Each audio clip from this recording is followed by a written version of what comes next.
Աստված մեծ նպատակ ունի մեր ամեն մեկի կյանքի համար։ Գիտեք, շատ անգամ մեր կյանքերի մեջ, մեր մտքերի մեջ Աստծո ունեցած մեծ նպատակների հանդեպ փախում կա։ Ինչու համար, որովհետև շատ անգամ մենք մտածում ենք մեր հասկացողության եւ բանականության սահմանների մեջ։ Անգամ եթե մենք ուշադրություն դարձնենք, մենք տեսնում ենք, որ Սուրբ Գիրքը,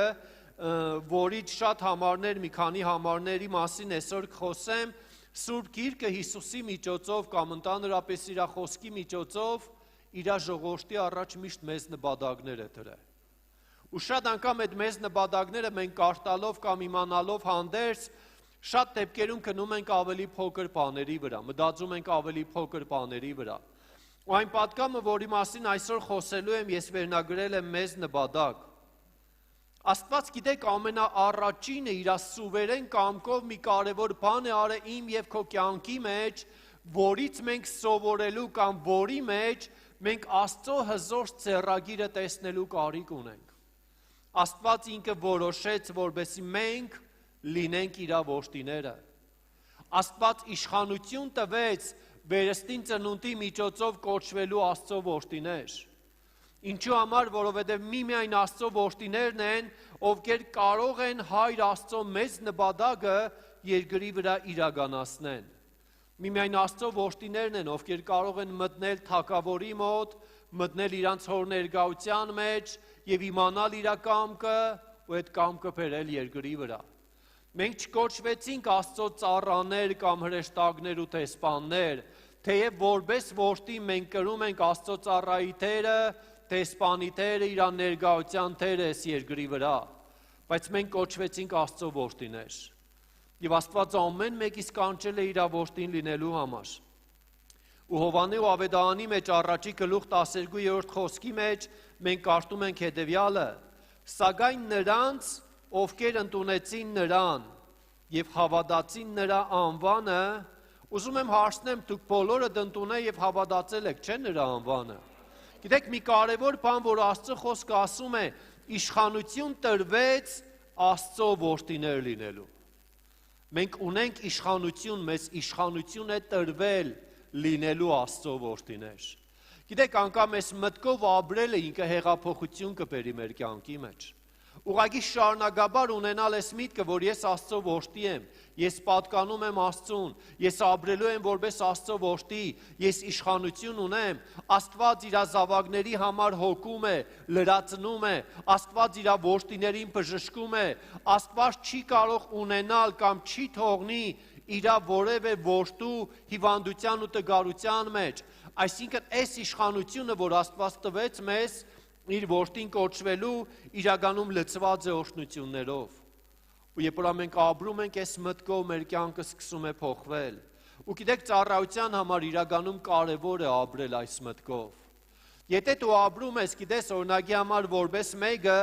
ով ունի լավ մասնագիտություն, օրինակի համար բժշկի մասնագիտություն, դու ապրում ես որպես բժիշկ, այդ քո ապրած ընթացքը քո կյանքի մեջ պտուղ է տալիս։ Որովհետև դու գիտես, դու բժիշկ ես, դու պատասխանատվություն ես կրում մարդկանց առողջության համար, դու պատասխանատվություն ես կրում իրանց բժշկության ընթացքի համար, ինչու համար ես այդ կերպ մտածում, որովհետև դու ապրում ես այդ մտքով, քո մասնագիտությունն է լինել բժիշկ, բայց Աստծո որդի կոչվելը մասնագիտություն չէ, Աստծո որդի կոչվելը մեր էությունն է, մեր կոչումն է, մեր կանչվածությունն է, Մասնագիտությունը ինքը կարող են մարդիկ ձեռք բերել, բայց Աստծո որդի լինելը ուղղակի Աստված որոշել է իրան ընդունողներին, Հիսուսին Տեր ու Փրկիչ ընդունողներին կոչելու Աստծո որդիներ։ Ու շարունակության մեջ ասում է 13-րդ համարը. նրանք չծնվեցին այրունից, ոչ էլ մարմնից ու մարդու կամքից,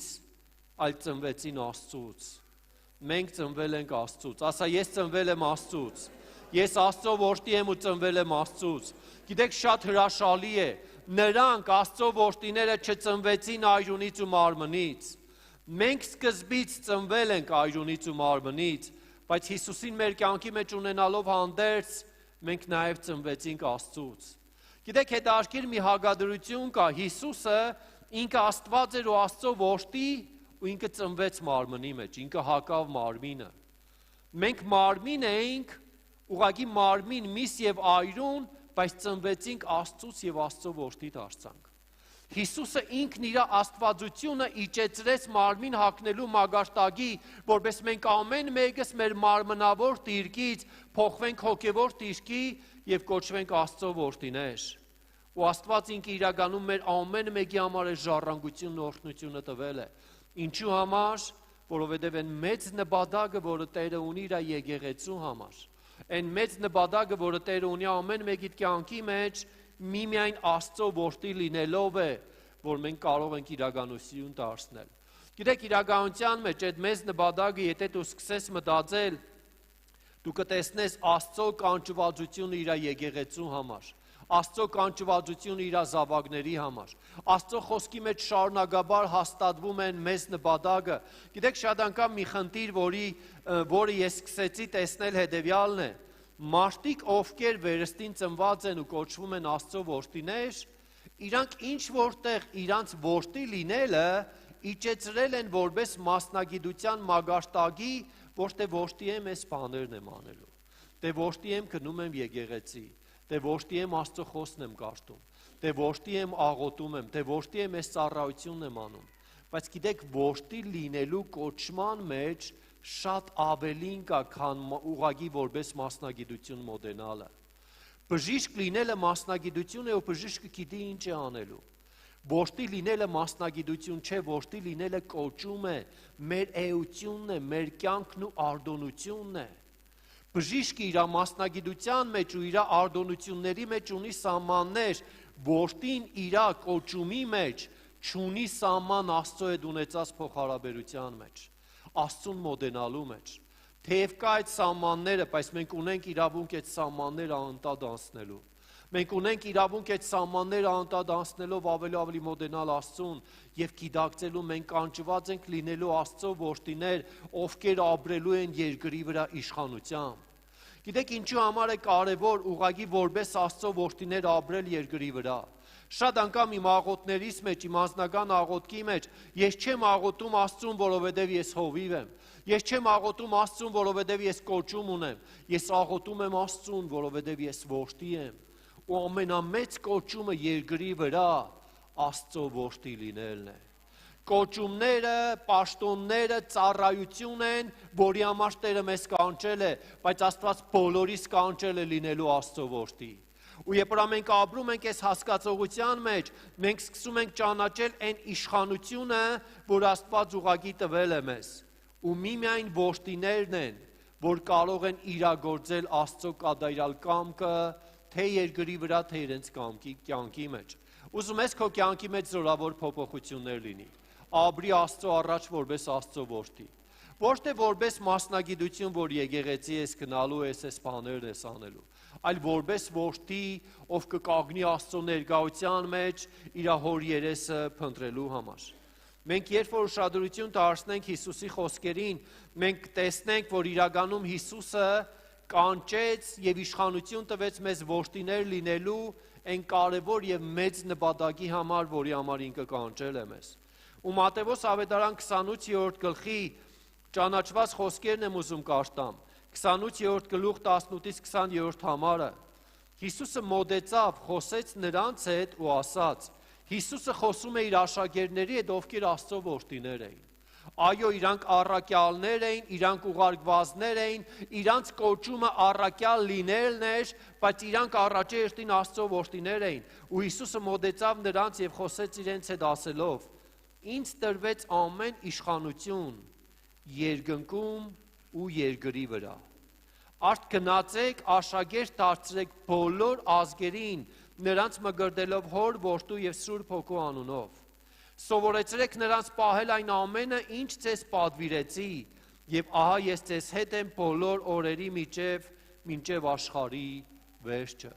Մենք տեսնում ենք Հիսուսը մեծ նպատակ դրեց իր որդիների առաջ։ Հիսուսը մեծ նպատակ դրեց իր եկեղեցու առաջ։ Այն հիմնասյուների առաջ, ովքեր առաքյալներն էին, ու այս պահին կնդվում էին Հիսուսի հետ։ Հիսուսը ինքը չասաց գնացեք օրհնված կյանք ունեցեք։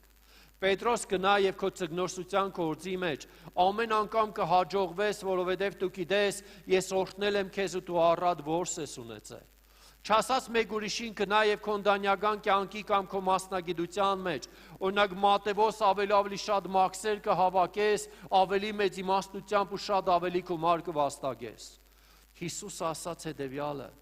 գնացեք եւ բոլոր ազգերը աշակերտեցեք։ Սա խոսում է մեզ նպատակի մասին։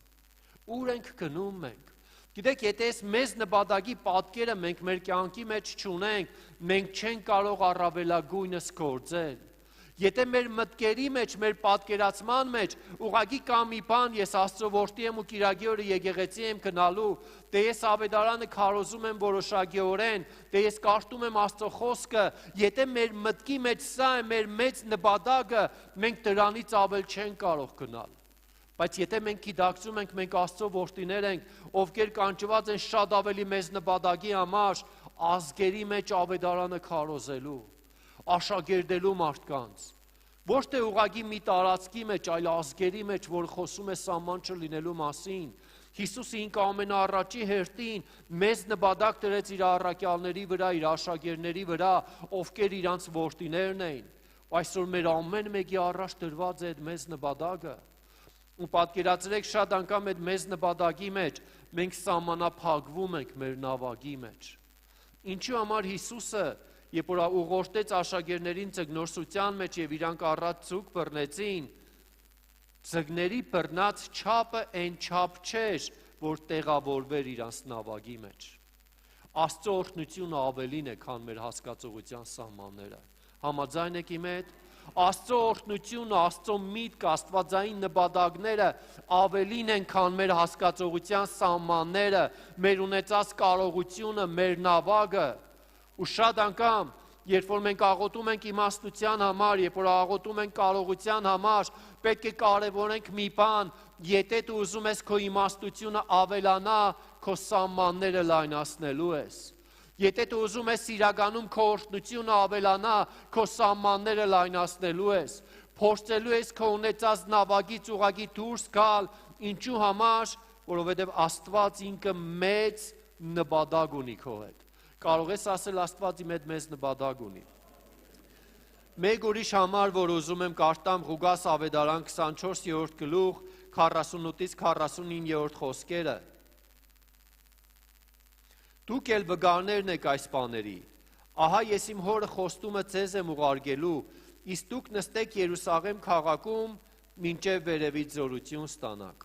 Եվ Գործք առաքելոց առաջի գլուխից 3-րդ համարը, որը Ղուկաս ավետարանը ինքը շարունակել է մի կարևոր հատվածը գրելով Ղուկասի ավետարանի մեջ, հաջորդ կարևոր մասը գրելով Գործք առաքելոց գրքի մեջ,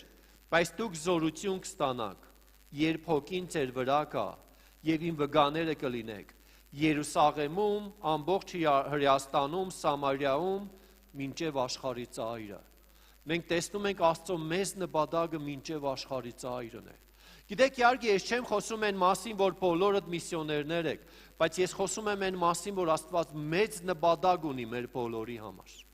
Աստծո ունեցած նպատակը ավելի մեծ է, քան մեր հասկացողությունը, մեր հասկացողության սահմանները։ Գիտեք, շատ անգամ մենք խոսում ենք արթնությունից, մենք խոսում ենք զորությունից, մենք խոսում ենք բժշկություններից ու հրաշքներից,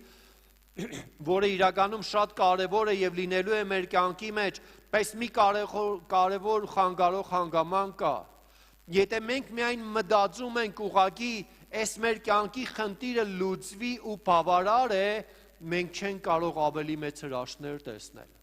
Ես պատմել եմ ձեզ այն պատմությունը, որ եղբայրներից մեկը պատմեց, ասում եմ մեքենայի մեջ Տիրոջ հոգին ինձ առաջնորդեց, մենք մեկին ենք վերցրել, որ ինքը հիվանդանոցից է գալիս, ինքը իր ձեռքերի հետ խնդիր ունի, ու ասում է ես իրան հարցրեցի, հիվանդանոցից ես գալիս, ասաց այո, որտեղից իմացար։ Հետո ասացի խնդիր ունես, ուզում ես աղոթեմ քո հիվանդության համար, ասաց հա, հոդացավերի հետ խնդիր ունեմ, ձեռքերիս հետ խնդիր ունեմ։ Ասացի աղոթեմ բժշկվես, ասաց չէ, միայն աղոթի ցավը անցնի։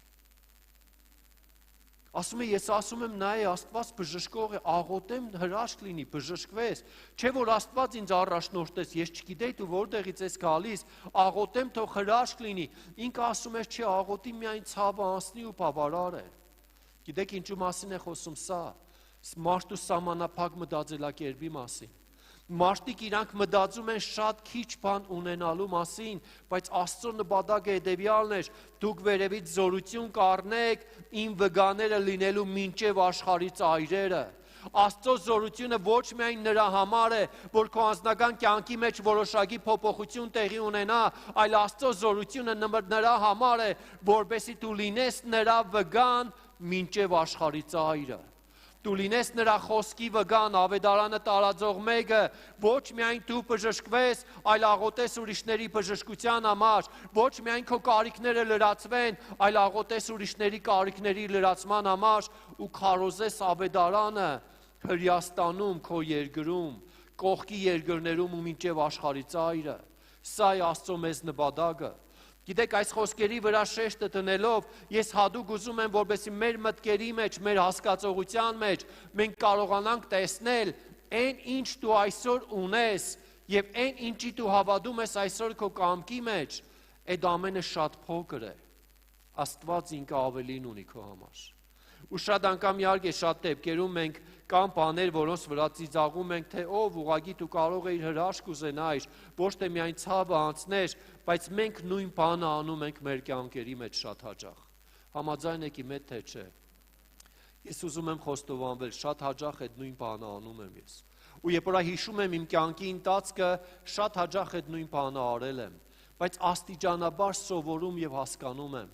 Աստված իր հոգին չափով չի տա։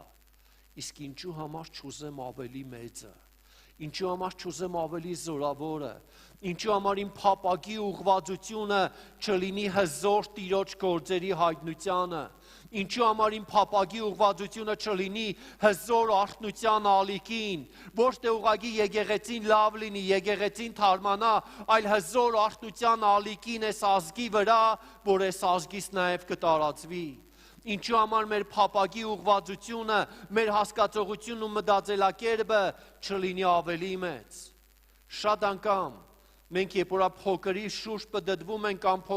փոքրով սահմանափակվում ենք, եթե երբևէ նկատել եք ապրելով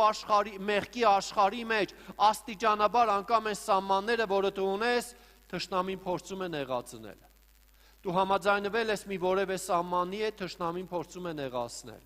Օրինակի համար, լավ, ցավը թող անցնի, դե ոչինչ, եթե շաբաթը մի անգամ էլ ցավազրգող խմեմ, դրա հետ եմ համաձայն։ Դե ոչինչ, ամեն օր մի անգամ խմեմ, դրա հետ եմ համաձայն։ Թշնամին սկսում է փոքրացնել։ Երբևէ վերապրել ես այս փորձառությունը։ Ինչի համար, որովհետև փոքր ես մտածել։ Այ Տեր, եթե ես 10 հոգին փրկվեն, եթե ես խմպակը կարողանամ պահել, եթե ես խմպակը առաջ գնա, ոչ միայն այդ խմպակ, այլ խմպակների վրա է, որ Տերը ուզում է քեզ կանգնեցնել։ Մեծ ծառայությունների մեջ է, որ Տերը ուզում է քեզ կանգնեցնել։ Ոչ թե մեկին, երկուսին կամ 10-ին, այլ Տերը ուզում է հարյուրավոր մարդկանց վստահել քեզ քո ծառայության մեջ։ Հարյուրավոր մարդկանց համար լինես միջոց օրհնության եւ փրկության ու սա է Աստծո կամքը։ Իհարկե ես հասկանում եմ, մենք բոլորս կանչված չենք հովիվ լինելու համար, կանչված չենք հատուկ կոչումի ծառայությունների համար, բայց մենք բոլորս կանչված ենք ավետարան քարոզելու համար։ Մենք բոլորս կանչված ենք Աստծո զորության մեջ ապրելու համար։ Մենք բոլորս կանչված ենք Տիրոջ զորությունը եւ արթնության հոգին մեր կյանքերի մեջ ուղղակի փորձառելու համար։ Մի խոսք, որը ուզում եմ կարդամ, Աստծո ծառաներից մեկն է ասում է Աստծուց մեծ բան խնդրեք եւ նրա համար մեծ բան արեք։ Աստծուց մեծ բան խնդրի ու նրա համար մեծ բան արա։ Սա որոշում է, որը մենք կայացնելու ենք։ Գիտեք, իրականության մեջ, մեր կյանքի մեջ եղած որոշումները մեծ դեր են խաղում մեր կյանքի վրա։ Եթե դու կայացնում ես քո կյանքի մեջ մի հատ առողջ որոշում ու դու շարունակում ես պահել այդ որոշումը, քո կյանքը փոխվում է։ Ու սա ուղղակի մի խոսք է, որը քեզ քաջալերում է հետևյալի մեջ. Աստծուց մեծ բան խնդրեցեք։ Կարող ես երբևէ մտածել մի բան, որ Աստված չի կարող անել։ Իհարկե, որը չի վերաբերվում մեղքին եւ անաստվածային գործունեությանը։ Կարող ես երբևէ մտածել մի բան, որ Աստծո ձեռքը կարճացել է քո ընտանիքի անդամին, քո քաղաքին արթնություն բերելու համար, քո երկրին արթնություն բերելու համար։ Ուղղակի քաջալերում եմ քեզ չհամարձակվես մտածել, Աստծո ձեռքը չի կարճացել։ Եվ Աստծո ձեռքը կարող է շարժվել, Աստծո ձեռքը կարող է շարժվել մեծ բաների մեջ, իսկ քանի որ Աստծո ձեռքը կարող է շարժվել մեծամեծ գործեր անելու մեջ, ինչու համար ավելի իմ ակնկալիքը չլինեն մեզն ու լավագույնը։ Իհարկե սա մտածելակերպ է, բայց Աստված մեծ նպատակ ունի մեր համար։ Ու այդ պատճառով ուղղակի կարևոր է, որպեսզի մենք ունենանք նույնպես մեծ նպատակ։ Ուիլյամ Քերին, Հնդկաստանի միսիոները, մի հրաշալի խոսք է ասել, որ ուզում եմ կարդամ ձեր համար։ Ես չեմ վախենում ծախողումից, ես վախենում եմ հաջողության հասնեմ այնպիսի բաներում, որոնք կարևոր չեն։ Գիտեք, այս խոսքերը մտածել է տալիս։ Ինչու համար եմ այս խոսքերը ես կարևորում, որովհետև մտածում եմ։ Մենք շատ անգամ փոքր նշաձող ենք սահմանում, որ հասնում ենք հաջողության ու ուրախանում ենք։ Տես ես հասա այս հաջողության, ես կարողացա սա ունենալ, այնքան լավ է, արդեն ունեմ կայուն, հարատև աշխատանք, ընտանիքս ունի եկամուտ, ոչինչ, դեռ ուզածս աշխատավարձը չէ, բայց դե բավարար է, փառք Աստծու։ Գիտեք, մենք սահմանում ենք փոքր նշաձող, հասնում ենք դրան, ու ամենավտանգավորը այն է, որ բավարարվում ենք։ Դե ոչինչի միջոցով թող ես երկուսն էլ ապաշխարեն։ Ես հիշում եմ, երբ նոր էի ապաշխարել, մոտ երևի 5 տարվա քրիստոնյա էի, սկսեցի մտածել, իմ միջոցով տեսնես մարդ ապաշխարել է, թե չէ, թեև շատերին քարոզել էի, վգայել էի, սկզբից չգտա, որ մարդ էր ապաշխարել իմ միջոցով։ Հետո գտա մի քանիսին, որոնց փրկության գործում ես մեծ դեր եմ ունեցել, ավետարան եմ քարոզել, մոդիկ են եղել, հարևան են եղել, եկեղեցի եմ առաջնորդել, բարեկամ են եղել։ Հետո տեսա չէ, մի քանիսը ապաշխարել են։ Հետո մի բան հասկացա, չեմ կենտրոնացել այս մի քանիսի վրա։ Ազգերը ինձ են սպասում, ազգերը սպասում են Աստծո որդիների հայտնությանը։ Ինչու համար շատ լավ է, հրաշալի է, այդ 5 հոգին ապաշխարել են, բայց ավելի մեծ հունձք կա։ Ու գիտես ինչ որտեղ ես ուրախ էի, փառք Աստծո, մարդիկ ապաշխարել են, ալելույա, ես պտուղ ունեմ երկնքում, հետո հասկացա ինչու համար եմ սահմաններ դնում։ Աստված ինքը ավելին ունի, Աստված ինքը ավելի մեծ շարժ ունի, ու մենք ունենք կարիք գնալու այդ ավելիին, ու այս Աստծո ծառան ինքը ասում է, ես ծախողվելուց չեմ վախենում։ Գիտեք, իրականում մի վախեցեք փորձելուց ու չստացվելուց, բայց դուք փորձում եք ինչ-որ բան անել։ Քարոզելուց ու չընդունվելուց, աղոթելուց ու հրաշքը չտեսնելուց, այս ամենից մի վախեցեք։ Վախեցեք նրանից, որ դու վախենում ես հրաշքը լինի, թե չէ ու չես աղոթում։ Այդ դրանից վախեցի։ Սիրելի եկեղեցի, խնդրում եմ ուշադիր եղի։ Վախեցի այն մտքից, որ դու վախենում ես աղոթելուց, ոչ թե որ դու կաղոթես չի բժշկվի։ Պարզ է միտքս։ Վախեցի այն մտքից, որ դու վախենում ես աղոթել, ոչ թե որ դու կաղոթես ու չի բժշկվի մարդը։ Եթե աղոթում ես չի բժշկում, շարունակիր աղոթել, մի օր կգա հրաշքը, բայց իրականում ահավոր է, երբ որ դու վախենում ես չաղոթել, որովհետև չգիտես ինչ է լինելու։ Աստված մեծ նպատակ ունի մեր ամեն մեկի համար։ Ուզում եմ առաջ շարժվել, նայենք միասին Մարգոսի ավետարան 16-րդ գլուխ 15-ից 18-րդ համարները։ Աբա նրանց ասաց, նորից Հիսուսի վերջի խոսքերն եմ հիմնականում վերցրել։ Հիսուսը նորից իր աշակերտների հետ էր ու իր աշակերտներին ասաց. Աբա նրանց ասաց, գնացեք ամբողջ աշխարհով մեկ եւ բոլոր արարածներին ավետարան քարոզեք։ Բոլոր արարածներին։ Երբևէ մտածել ես, որ Հիսուսի ժամանակում դու լինեիր։ Ես եղել եմ ժամանակ մտածել եմ։ Հետո հասկացել եմ, չէ, Տերը ինձ ուզում է, որպես այս ժամանակում լինեմ ու կամ։ Բայց մտածել եմ, երանի թե Հիսուսի ժամանակում լինեի, ֆիզիկապես իրան կտեսնեի, կփորձեի իրան մոտ լինեի, եթե 12 առաքյալների ընտրության մեջ էլ չլինեի, կոնեմ կլինեի, չգիտեմ, այն 500-ի մեջ կամ 5000-ի մեջ կամ, իհարկե ես կամ փոքր չեմ մտածում, բայց վերջի կոնեմ մի բան կլիներ։ Հետո հասկացել եմ, ես ճիշտ ժամանակին ճիշտ տեղում եմ, բայց մի կարևոր բան, այս խոսքերը վերաբերվում է ոչ միայն աշակերտներին ու առաքյալներին, այլ վերաբերվում է յուրաքանչյուր Աստծո որդու։ Դու Աստծո որդի ես, ուրեմն այս խոսքերը վերաբերվում է քեզ։ Ով հավատա ու մգրդվի կփրկվի, իսկ ով չհավատա կդատապարտվի։ ում ծառայության արդյունքում է, որ մարդիկ հավատալու են։ Մեր։ Ում ծառայության արդյունքում է, որ մարդիկ փրկվելու են։ Խոսքը պարզ ասում է, գնացեք ու բոլոր արարածներին ավետարան քարոզեք։ Ով հավատաց ու մգրտվավ կփրկվի, իսկ ով չհավատաց կդատապարտվի։ Դու ես, որ քարոզելու ես ավետարանը։ Դու ես, որ սահմաններ չես տնելու ավետարանը քարոզելու մեջ։ Դու ես, որ Տիրոջ գործի մեջ առաջ ես գնալու, որպեսզի մարդիկ ունենան հնարավորություն ապաշխարելու եւ փրկվելու։ Ու շարունակության խոսքը ասում է, նրանք ովքեր կհավատան, ահա այս նշանները կանեն, իմ անունով դևեր կհանեն եւ նոր լեզուներ կխոսեն։ Գիտեք, մի կարևոր բան եմ ուզում ասեմ։ Այստեղ չի խոսում այն մասին, որ գնացողը նոր լեզուներով կխոսի ու տևեր կհանի։ Այստեղ ավելի շատ խոսում է այն մասին, որ գնացողի միջոցով հավատացողը նոր լեզուներ կխոսի ու տևեր կհանի։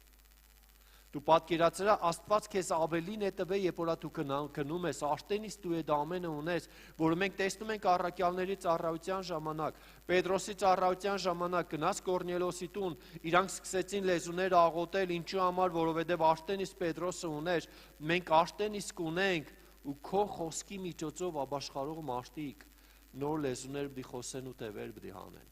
Այսինքն մգրդության պարգևի նշանը, իշխանությունը իրանց կյանքի մեջ պիտի հայտնվի, ինչու համար, որովհետև իրանք նույնպես ընդունում են Հիսուսին, որպես իրանց կյանքի Տերն ու Փրկիչը, ու իրանց կարգավիճակը դառնում են նույն այն կարգավիճակը, որը դու ունես որպես Աստծո որդի, ու իրանք ունենում են նույն իշխանությունը, ու այս նշանները իրանց կյանքի մեջ նույնպես գնալու է։ Շարունակության խոսքը ասում է, ձեռքերով օձեր կբռնեն, ու եթե որևէ մահացու թույն խմեն չեն վնասվի։ Հիվանդների վրա ձեռքը դնեն ու նրանք կբժշկվեն։ Այսինքն նորից մենք տեսնում ենք Աստվածային իշխանության արձակումը։ Խոսում է այն մարդկանց մասին, ովքեր քո միջոցով ապաշխարում են։ Այսինքն քո կյանքի մեջ այս ամենը արդենից լինելու է։ Աստծո նպատակն է, որպես քո կյանքի մեջ այս ամենը արդենից իրական լինի, բայց այն մարդիկ, ովքեր կապաշխարեն, նույն գործը կսկսեն անել։ Ես մի պատմություն էի կարդում Հետարքիրը Աստծո ծառաներից մեկի կյանքի մեջ, ասում է ինքը մեծ արթնության մեջ է, կագն է, մեծ գործեր է արել Տիրոջ համար, ու ասում է, երբ որ ինքը գնում է մի քաղաք, մի բավականին մեծ շրջան, ավետարան քարոզելու ու նորից արթնություն է տեղի ունենում, ասում է իր ջրի բաժակի մեջ թույն է լսնում։ Ինքը այդ բաժակը վերցնում է, երկու կում խմում է թույնը, բեմի վրա սկսում է ինքն իրեն վատ զգալ, հետո հասկանում է, որ իրան թունավորել են, ձեռքը իր վրա է դնում ու մարդկանց էլ խնդրում է աղոթեն իր համար, աղոթում են, ինքը միանգամից բժշկվում է, թույնի ազդեցությունը կորում է, շարունակում է քարոզել։ Հետո այդ ջրի բաժակը տանում են փորձաքննության, հայտնաբերում են իր մեջ լցված թույն, որը 10 հոգու կսպաներ, 10 հոգու կսպաներ, բայց մի Աստծո ծառայող եղել է ծառայության մեջ,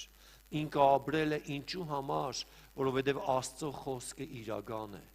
Աստծո խոսքը գործում է, Աստծո խոսքը հավիտենական ճշմարտություն է ու կարևոր է, որպես այս ամենի հանդեպ մենք ունենանք հավատ եւ առաջ շարժվենք։ Անկամ գիտեք հիվանդների համար ասում է հիվանդների վրա ձեռքը տնենք աղոթեն ու նրանք կբժշկվեն։ Ուզում եմ հարցնեմ, երբ ես աղոթե որևէ հիվանդի բժշկության համար, ձեռք բարձրացրա։ Եթե այս վերջի մեկ ամսվա մեջ աղոթել ես, ձեռք բարձրացրա։ Ալելույա, փառք Աստծո այն մարդկանց համար, ովքեր աղոթել են, ուզում եմ հարցնեմ, մյուսներն ինչ եք անում։ Չեք հավատում, որ դուք ունեք իշխանություն, թե ձեր շրջապատի մեջ արդեն բոլորը բժշկված են, չկան հիվանդներ։ Աստված տա այդպես լինի, այսինքն մինչև այս վերջի մի ամիսը բոլորի համար աղոթել ես, իրանք բժշկվել են եւ ամեն բան նորմալ է, բայց գիտեք, սա է խոսում այն մասին, որ մենք հավատում ենք այն իշխանությանը, որը Տերը տվել է մեզ։ Հավատքը ինքը ուղղակի մտքում ու սրտում եղած մի բան չէ, որը մենք զգում ենք ինքը կա ու բավարար է, հավատքը գործողություն է։ Հավատքը շարժվել է։ Եթե դու հավատում ես Տիրոջ խոսքին, ուրեմն դու կաղոթես։ Եթե դու հավատում ես Աստծո խոստումին, ուրեմն դու կշարժվես, դու կգործես։ Հավատքը թռիչք է չերևացած բաների մեջ։ Հավատքը թռիչք է այն բաների մեջ, որը դու չես տեսնում։ Դու տեսնում ես հիվանդը, բայց դու աղոթում ես իր բժշկության համար։ Գիտեք մի բան, որը շատ անգամ ես իմ կյանքիս մեջ փորձառաբար երևի արդեն գուցե տասնյակ ու հարյուրավոր անգամներ կիրառել եմ, այն ծայրահեղ վիճակների մեջ, երբ որ ինձ լուր են տալիս, որ մեկը կյանքի ու մահվան կռիվ է տալիս։ Բժիշկները հույս չեն տվել, ահա որ իրավիճակ է։ Ես մի հատ աղոթք ունեմ իշխանության, որ այդ աղոթքը անում եմ։ Ես ուղղակի հոգևորապես անգամ հռչակում եմ Հիսուսի անունով, ես կանգնում եմ մահվան միջև, կյանքի միջև եւ խոսում եմ կյանք Հիսուսի անունով։ Անկախ ամեն ինչից ես խոսում եմ կյանք, անկախ ամեն ինչից բժիշկները ինչ են ասել, ես հայտարարում եմ կյանք, որովհետև հավատում եմ Տիրոջ խոսքին։ Գիտեք, ու հետաքրքիր է, ես ուղղակի իմ մտքիս մեջ վերցրեցի այս վերջի ժամանակների մի քանի կարևոր դեպքեր նայեցի, 95%-ով կյանք է եղել։ 95%-ով կյանք է եղել։ Բայց գիտեք, այդ աղոթքը մի հատ ուրիշ աղոթք է։ Այդ աղոթքը մի հատ աղոթք է, որի մեջ դու լրիվ ուրիշ ձևով ես կանգնում։ Ուզում եմ մի օրինակ եկավ տարիներ առաջ, որը տեղի ունեցել, այս օրինակը պատմեմ ձեզ, ու առաջ շարժվեմ ու կքաջալերեմ համարձակվեք անել այս գործը։ Մեր քույրերից մեկը, մեր եկեղեցու անդամներից մեկը ինքը ծանր հիվանդացել էր, վիրահատություն էր տարել մի քանի անգամ, խնդիր ուներ իր մարմնի հետ կապված ու հասել էր այն աստիճանի, որ բժիշկները այլևս հույս չէին տալիս։ Անգամ չէին ուզում հաջորդ վիրահատությունը փորձել։ Ես հիշում եմ առավոտ էր, այդ առավոտ ես դեռ տեղաշորիս մեջ էի, առավոտ շուտ ալիս եկավ, թե խոսել եմ այս ազնվորության բարեկամի հետ, ու ասում է ինքը ծայրահեղ վատ վիճակի մեջ է։ Ծայրահեղ բժիշկները անելանելի վիճակի մեջ են, ասում են վիրահատենք, վիրահատության տակ կմնա, թողանք աստիճանաբար ինքը գնում է դեպի մահվան։ Հետաքրքիր ես մի անգամից տեղաշորիցս վեր ելա, սկսեցի աղոթել։ Սկսեցի աղոթել հենց նույն կերպով աղոթելով, որ Տեր Հիսուսի անունով ես կանգնում եմ իր մահվան միջև եւ ասում եմ մահվան ոգի դու իշխանություն չունես իր վրա։ Շատ մի հատ հզոր աղոթ, որին Սուրբ Հոգին առաջնորդեց աղոթելու համար, մի հատ հզոր աղոթ կարեցին, ամենը 30 րոպե, 40 րոպե աղոթ, քրճագում, հայտարարություն, իշխանության կիրառում, հետո աղոթքից հետո խաղաղություն եկավ ներսումս ալիսին ասացի, զանգի ասա ամեն ինչ լավ է լինելու, թող չվախենան, թող համաձայնվեն, որպեսզի վիրահատեն իրան։ Ու գիտեք, հետաքրքիր է, ալիսը զանգեց, խոսեց իր բարեկամների հետ, հենց այդ կերպել գնաց, մտան, վիրահատեցին ու այդ ծայրահեղ վիճակից այս ազնվորությունը կյանքի վերադարձավ։ Գիտեք, գուցե մտածենք, եթե այդ աղոթքը չլիներ, նորից ինքը կապրեր։ Ես չգիտեմ, բայց Աստված ինձ առաջնորդեց մի հատ վճռական աղոթքի։ Գիտեք, շատ անգամ մենք մտածում ենք, եթե այդ աղոթքը չլինի, գուցե էլի լավ լինի։ Ուղղակի մեր հավատքը հետևյալը պետք է լինի, աղոթքով մենք կարող ենք իրավիճակ փոխել։ Որովհետև շատ մարդիկ այդ վիճակին հայտնվելուց հետո ուղղակի մահանում են, ուղղակի դատարում են գոյություն ունենալուց, բայց երբ որ մեկը կանգնում է, երբ որ եկեղեցին կանգնում է հավատքով, գիտեք, շատ անգամ մարդիկ ասում են, թե վիճակագրությունը էս է ցույց տալիս, կներես, բայց այդ բախտորոշ պահին ոչ մեկը չէինք ուզում նայել վիճակագրությանը, որովհետև ըստ վիճակագրության 50%-ից ավել նման դեպքում մահանում են։ Քեզ պետք չէ այդ վիճակագրությունը, ուղղակի կանգնի քո հավատքի աղոթքը անելու համար։ Ինչու համար, որովհետև Տերը քեզ մեծ նպատակի եւ մեծ գործի համար է կանչել։ Ու սա այն հավատքը, որը գործում է մեր կյանքերի մեջ։ Ու Աստծո խոսքը ասում է, ոչ միայն դու կաղոթես, որպես հիվանդները լավանան, այլ քո խոսքի միջոցով ապաշխարած մարդկանց հետ այդ նշանը գնալու է, իրենք աղոթելու են եւ հիվանդները լավանալու են։ Սա խոսում է Աստծո կողմից իր եկեղեցուն տրված իշխանության մասին։ Մարդը, ով վերստին ծնվավ, մարդը, ով դարձավ Աստծո որդի, անկախ ամեն ինչից ինքը հոգևորապես մանուկ է, թե չէ, ինքը այլևս ունի իշխանություն աղոթելու հիվանդների վրա, ինքը այլևս ունի իշխանություն թշնամու զորության վրա, ինքը այլևս ունի իշխանություն չվնասվելու եւ առաջ շարժվելու համար։ Սրա վրա է, որ մենք մեր հավատքը կառուցելու ենք։ Մեր հավատքը կառուցելու ենք ոչ թե թույլ բաների վրա, որ թե լավ է հավատանք, աղոթենք, փնտրենք, իհարկե այս ամենը անելու ենք, այլ մեր հավատքի չափանիշը տնենք ավելի բարձր բաների վրա։ Այս ազգը արթնանալու է իրաքնից։ Այս ազգի մեջ հզոր արթնություն է լինելու։ Տիրոջ հոգու փոցավառ կրակը շարժվելու է այս ազգի մեջ։ Հազարավորները բժշկվելու են, 100 հազարավորները փրկվելու են, շատ հիվանդանոցներ դադարվելու են, որովհետև Տիրոջ զորությունը բերելու է այդ հրաշքը ու սա է Աստծո կամքը։ Այսինքն սրա միջոցով է, որ մենք մեր հավատքի չափանիշը բարձրացնում ենք։ Գիտեք, շատ անգամ խեղճությունը, տգարությունը մեզ տանում է հետևյալի վրա,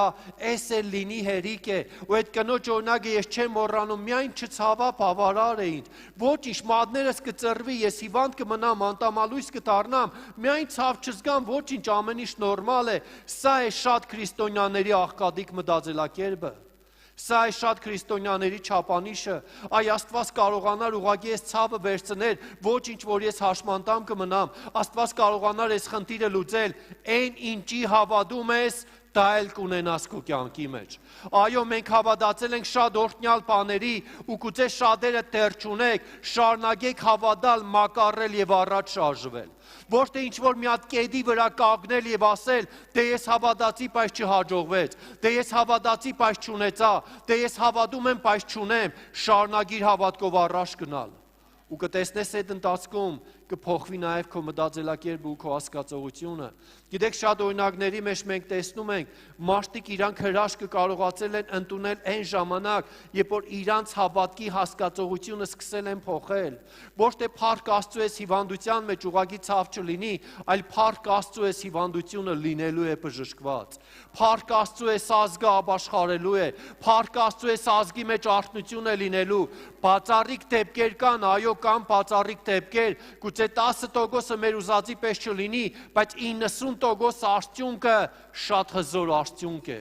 90% արդյունքը շատ հզոր արդյունք է։ 90% արդյունքը նշանակում է 100-ից 90-ը կբժշկվեն, 100-ից 90-ը կփրկվեն, 100-ից 90-ը կվերականգնվեն, ու սա իրականում շատ հզոր արդյունք է։ Մեր հավատքի նշաձողը ավելի մեծ նպատակների վրա տնենք, որ իրականում աստվածային է ու Աստծո կամքն է։ Գիտեք, Հիսուսը իր խոսքերի մեջ փոքր բաներ չխոսեց։ Այո, մենք կարող ենք փոքր բաներ խոսել, բայց Հիսուսը իր խոսքերի մեջ փոքր բաներ չխոսեց, բայց մի կարևոր բան, ինքը փոքր բաներ չխոսեց, որպեսզի մեզ հասկացնի, քո հավատքը աճելու տեղ ունի մեծ բաների վրա։ Մի կանգնիր փոքր բաների վրա, մի կանգնիր փոքր բաների վրա, ուղղակի բավարարվիր, սա ունեմ հերիք է, օրվա հացը ունեմ հերիք է։ Գիտեք, շատ աշխատողների աշխատանք ինչու համար չի օրհնվում, որովհետև իրանք մտածում են, բավարարված են, փառք Աստծո, բավարարված լինելու զգացողությունը իրականում շատ կարևոր է։ Յուրաքանչյուր քրիստոնյա ունենալու է բավարարված լինելու զգացողություն, հատկապես ֆինանսական ոլորտի մեջ, որպես չգնա ակահության մեջ։ Բայց ուզում եմ մեկ ուրիշ բան ասեմ քեզ, ունեցի ավելի շատ ուրիշներին տալու համար, ունեցի ավելի շատ ուրիշներին տալու համար, գիտեք մի խոսքը ասում է փողը մարդու չի երջանկացնում, համաձայն ես իմ հետ, ես համաձայն եմ փողը ինձ երջանիկ չի դարձնի, բայց փողը որը կգա իմ միջոցով կերջանկացնի ուրիշների, որովհետև երբ որ ես ունենամ հնարավորությունը մեկը ով տուն չունի իր համար տուն առնիմ, մեկը ով կերագուր չունի իր համար կերագուր առնիմ, մեկը որ մի հատ իր ուսանողին, իր երեխուն բարձրագույն ընդունելու գումար չունի, դրանով ես հոգամ իր կարիքը, ինքը կերջանկանա։ Այո, ինչ չի երջանկացնի փողը։ Իմ երջանկությունս փողի մեջ չէ, բայց իմ երջանկությունս ուրիշներին երջանկացնելու մեջ է։ Ու այս պատճառով սահմաններ չեն լինելու։ Այս պատճառով մենք չպետք է մտածենք, թե բավարար է ունեցի ավելի շատ ուրիշներին երջանկացնելու համար։ Ամեն ոլորտի մեջ եղի ավելի զորավոր ուրիշների կյանքի մեջ օրհնյալ ազդեցություն ունենալու համար, քանի որ իրականում սա է Աստծո կամքը։ Գիտեք, մի բան, որի մասին ես խոսքի մասին ես նորից որոշակի ակնարկե խոսել եմ, բայց նորից ուզում եմ ասեմ ու Պետրոսի կյանքի մեջ մենք կնայենք այդ տիպված է դրվագը, հաղթանակը այն չէ, որ դու խաղում ես քո նախընտրած դերը, այլ այն, որ ապրում ես քո համար Աստծո կողմից նախատեսված կյանքը։ Գիտեք, մենք ամեն մեկս երկրի վրա ապրում ենք մեր նախընտրած դերը։ Մենք ամեն մեկս ունենք նախընտրած Տեր, այս մասնագետը լինեմ, այս գործը անեմ, այս ձևի մարդը լինեմ, մի քիչ բարի լինեմ, մի քիչ չար լինեմ, մի քիչ աղոտող լինեմ, մի քիչ չաղոտող լինեմ, նայեմ մի քիչ իմ անձնական կյանքին, մի քիչ էլ հոգևոր կյանքին, սա մեր նախընտրած Տերն է։ Բայց Աստծո կամքը, Աստծո մեզ նպատակը հետևյալն է մեր ամեն մեկի համար, ապրել այն կյանքը, որը Աստծո կողմից նախատեսված է իմ եւ քո համար։ Եկեղեցի քանիստ եք պատրաստ ես կյանքը ապրելու։ Եթե պատրաստ ես ոտքի կանգնի ու ծապարի նրան եւ ասա Տեր, ես ուզում եմ, ովքեր պատրաստ են, թող ոտքի կանգնեն եւ ծապարեն եւ ասեն Հիսուս, ես ուզում եմ ապրել այդ կյանքը։ Ես ուզում եմ ապրել քո կողմից իմ համար նախատեսված կյանքը։ Փառք Աստծու, Տերը օրհնի, կարող եք նստել։ Ու գիտեք մի բան, մի պատմություն, որի մեջ մենք հետևյալն ենք տեսնում։ Մենք տեսնում ենք առաքյալներից մեկին, ով ապրում էր այն կյանքը, որի մասին ինքը ուներ հասկացողություն, ու Հովանու ավետարան 21-րդ գլուխ 17-րդ համարը եւ 23-րդ համարը մի պատմություն է Պետրոսի մասին։ Մի պատմություն է Պետրոսի մասին։ Պետրոսը 3 անգամ ուրացավ Հիսուսին։ Իհարկե նաև ինքը 3 անգամ սխալներ թույլ տվեց, անգամ Հիսուսից հետո նորից սխալներ թույլ տվեց։ Գիտեք, Պետրոսի կյանքին ես երբ որ նայում եմ, քաջալերվում եմ։ Պետրոսն էլ ուներ սխալներ, բայց ինքը առաքյալ էր։ Պետրոսն էլ ուներ սխալներ, բայց ինքը աղոթում էր, մարդիկ բժշկվում էին։ Պետրոսը սխալներ արեց, այո, սխալներ արեց։ Անկամ Հիսուսից հետո Պողոսը իրան խրադեց, հորդորեց մի տիվվածի պատճառով, մինչև Հիսուսի ժամանակ, Հիսուսի թևները գնում, Տեր, քեզ ով է խաչելու, դու արի մենք քեզ կպաշտպանենք, այդ Գեթսեմանի պարտեզում այդ սուրերը օգտագործելը, հետո 3 անգամ Հիսուսին ուրանալը, գիտեք, սա այն դերն էր, որը Պետրոսը նախընտրել էր իր համար։ Ու քանի որ այդ էր նախընտրել, ժամանակ առ ժամանակ դրսևորվում էր այդ սխալները։ Բայց մենք տեսնում ենք Հիսուսի խոսքերը։ 3-րդ անգամ հարցրեց նրան. Սիմոն, Հովնանի որդի, սիրում ես ինձ։ Ես չեմ ուզում ամբողջ պատմությունը կարդամ, բայց 3 անգամ իր հարությունից հետո Հիսուսը Պետրոսին հարցրեց ու ասաց. սիրում ես ինձ։ Գիտեք, սրա մեջ ես մի կարևոր բան եմ տեսնում։ Պետրոսը տրտմեց, որ 3-րդ անգամ հարցրեց իրեն. սիրում ես ինձ, եւ պատասխանեց նրան. Տեր, դու ամեն ինչ գիտես, դու գիտես, որ ես քեզ սիրում եմ։ Եվ Հիսուսը ասաց. արածացրու իմ ոչխարները։ Պետրոսը մինչև այս պահը ես կարծում եմ, ինքը խաղում էր իր նախընտրած դերը։ Բայց եկավ մի պահ, որի մեջ ինքը հասկացավ, ինքը որոշում է կայացնելու, ապրելու այն կյանքը, որ Աստված նախատեսել է իր համար։ Գիտեք, մենք ամեն մեկս մեր կյանքի ընթացքում, մեր փորձառության մեջ, կապ չունի դու քանի տարվա քրիստոնյա ես, մենք հասնում ենք մի կետի, որի մեջ որոշելու ենք, շարունակել ապրել այս ընթացքը, այս կյանքը, այս նվիրումը, թե ապրել են կյանքը, որ Աստված է ուզում։ Ապրել են կյանքը, որ Աստված է ուզում։ Ձեր փապակի ուղղվածությունը ուղղորդեք այդ ուղղության վրա, ապրել են կյանքը, որ Աստված է ուզում։ Գիտեք, շատերը մտածում եք ավելի տարիքով լինելու, գուցե իմ ժամանակը սանցել է, հավատացեք, դուք աղոթքի միջոցով, գործելու միջոցով կարող եք ապրել այն կյանքը, որ այս երկրի վրա պատմություն կկերտի։ Երբեք չխոսես քո տարիքի մասին, քանի որ քո նվիրումի պատճառով քո արած մեկ աղոթքը կարող է պատմություն կերտել։ Երբեք չսահմանափակես ինքդ քեզ ասելով, որ իմ ժամանակը անցել է, ոչ քո ժամանակը դեռ առջևում է եւ դու ապրելու ես Աստծո կողմից քո համար նախատեսված կյանքը։ Ու Պետրոսը ինքը կարծես այս համարի վրա, այս իրավիճակի մեջ ինքը որոշում էր կայացնելու։ Ինչ անի։ Ինչ անի, չէ որ ինքդ կան սխալվել ես։ Շատ անգամ թշնամին գալիս է, տես դու շատ ծախողվել ես, շատ սխալվել ես։ Այո, մարդիկ ովքեր ոչինչ չեն անում, իրանք չեն սխալվում, բայց մարդիկ ովքեր փորձում են ինչ-որ բան անել, իրանք սխալվում են։ Ոչ թե վախեցեք սխալվելուց, այլ վախեցեք եւ մերժեք սխալի մեջ մնալը։ Մենք մարդիկ ենք, գուցե եւ սխալվենք։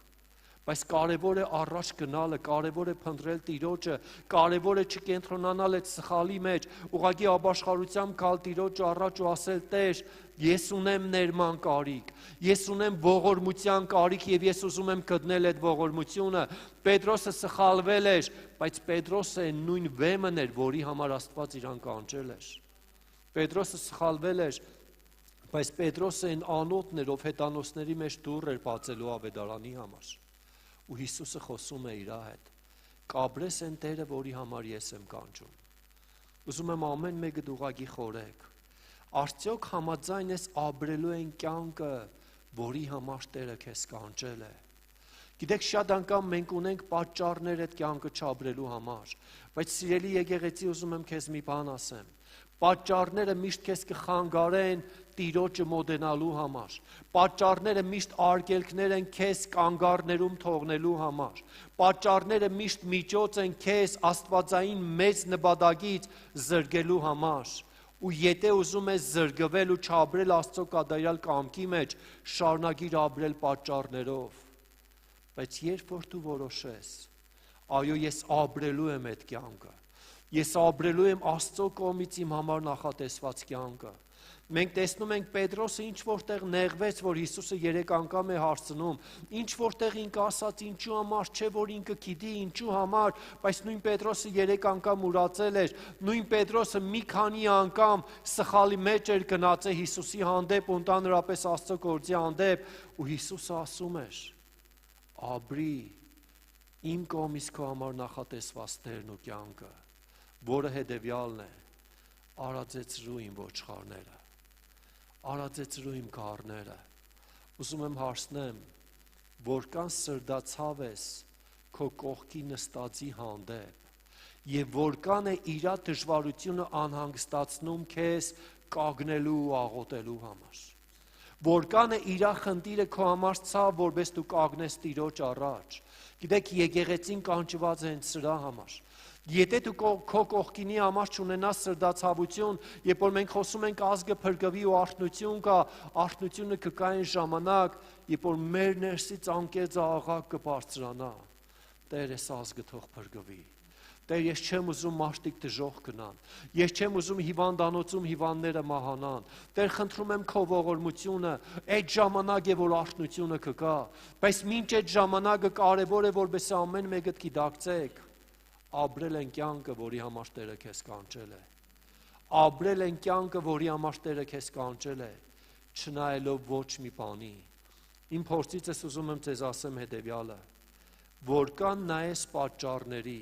Գիտեք, շատ անգամ ես ասել եմ, շատ մարդիկ կան, դե ես մոդիկ չեմ, դե ինձ չեն նկատում, դե ինձ խոսք չեն տալիս, դե ինձ հնարավորություն չեն տալիս, դե ես չունեմ այդ հնարավորությունը ծառայության մեջ բարձրանամ, եթե ես էլ հովին մոդիկ լինեի, այս գործը ունենայի կամ այս վիճակի մեջ լինեի, դատարեք նման կերպ մտածելուց։ Դատարեք նման կերպ մտածելուց։ Ինչու համար, որովհետև քո ծածուկ սեյնագի աղաղակն ու նվիրումը Տիրոջ առաջ է։ Ու ամենամեծ ծանոթը, ամենամեծ բարեկամը, ամենամեծը, որ մենք ունենք, Աստված է, որ մենք ունենք։ Ու եթե դու որոշում ես ապրել են կյանքը, որ Աստված է ուզում, որպեսզի դու ապրես, ոչ մեկը, ոչ մի բան չի կարող խանգարել քեզ։ Ոչ մի բան երկրի վրա։ Ու Պողոս առաքյալը սրա համար ասում է, որ Աստծո սիրուց ոչ մի բան չի կարող ինձ բաժանել։